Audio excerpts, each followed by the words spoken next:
Martin, many thanks. Now, the Department of Transport's handling of the bidding process for the £5 billion West Coast mainline rail franchise has been slammed.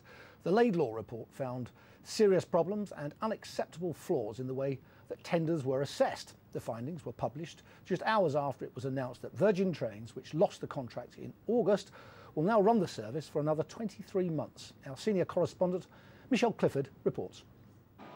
The train leaving the London platform for Scotland will bear the Virgin logo for months to come, and Sir Richard Branson is feeling vindicated.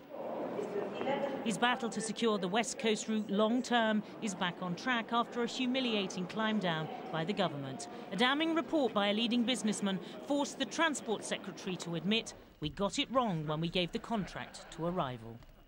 I do not hide from the seriousness of his findings. They make extremely uncomfortable reading for the department.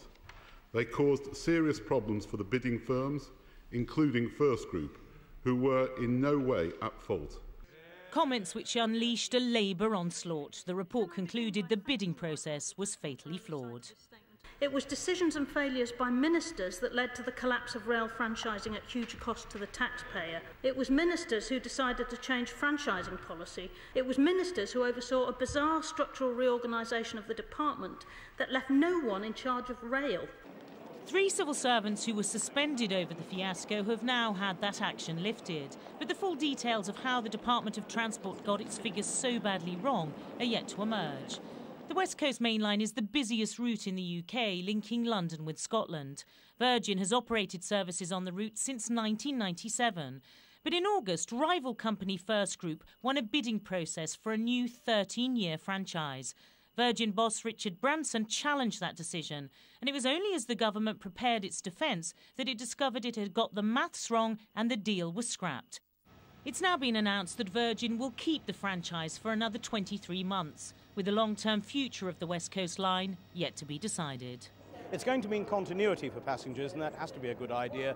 The bad news is it may push some of the improvements we were promised in the bidders' manifestos, if you like, such as more rolling stock and more routes. Some of those may have to wait a bit longer.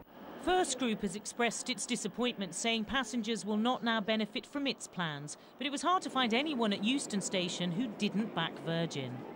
I think Virgin Trains actually provide quite a good service, so I think it's a lot better than First. I used to use First on First Capital Connect, and I didn't think they provided a very good service, so I prefer Virgin personally. I think the Virgin run a fantastic service. They're always on time. I think it's always immaculate. I think that everything that you need is on the Virgin train. I think it's great. I mean, I go up there quite a lot. I'm actually going up there today, and the service is always brilliant. And it's the passengers as taxpayers who will now be facing a multi-million-pound bill as the government is forced to refund the bidding costs to companies involved in the flawed process. Money which those same companies might need if they have to bid again. Michelle Clifford, Sky News at Euston Station in London. And I'll be joined by Sir Richard Branson after the break.